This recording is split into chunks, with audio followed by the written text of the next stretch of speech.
Hello and welcome back once again to Infinite Jeff, the project where I read Infinite Jest because my name is Jeff. It's fucking clever. This is page 432. Here we go. Any sticks or anything in the way of competitive gear, not even his Glock 17's custom-made wooden case. And he makes the cold-eyed part-time portcullis attendant from the halfway place down the hill just about lean on the intercom buzzer, pleading for entry and counsel. He's in a terrible way, is the portcullis attendant's intercom diagnosis, and rules about non-enrolled junior players being on Academy's grounds are strict and complex. But little Mario Incandenza sways down the steep path to the portcullis in the warm rain and interfaces with Clipperton through the bars, and has the attendant hold the intercom button down for him and personally requests that Clipperton be admitted under a special non-play codicil to the regulations. Saying the kid is truly in desperate psychic straits, Mario speaking first to lateral Alice Moore, and then to this prorector Cantrell, and then to the headmaster himself as Clipperton stares wordlessly up at the little wrought iron racket heads that serve as spikes at the top of the portcullis and fencing around ETA, his expression so blackly haunted, that even the hard-boiled attendant told some of the people back at the halfway place later that the spectral trench-coated figure had given him sobriety's worst fantods so far.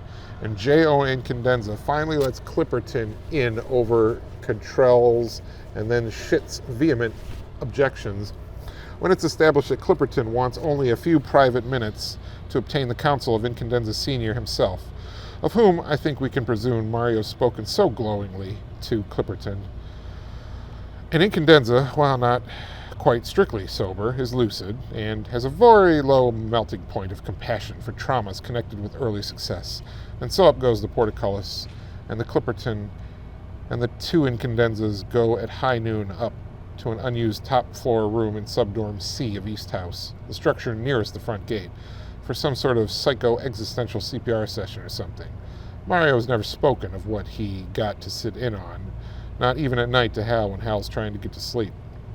But it's a matter of record that at some point, first ETA counselor Dolores Rusk was beeped by himself at her Winchester home, and then her beep was canceled and lateral Alice Moore was beeped and asked with due speed to get Lyle up from the weight room/sauna and over to East House ASAP.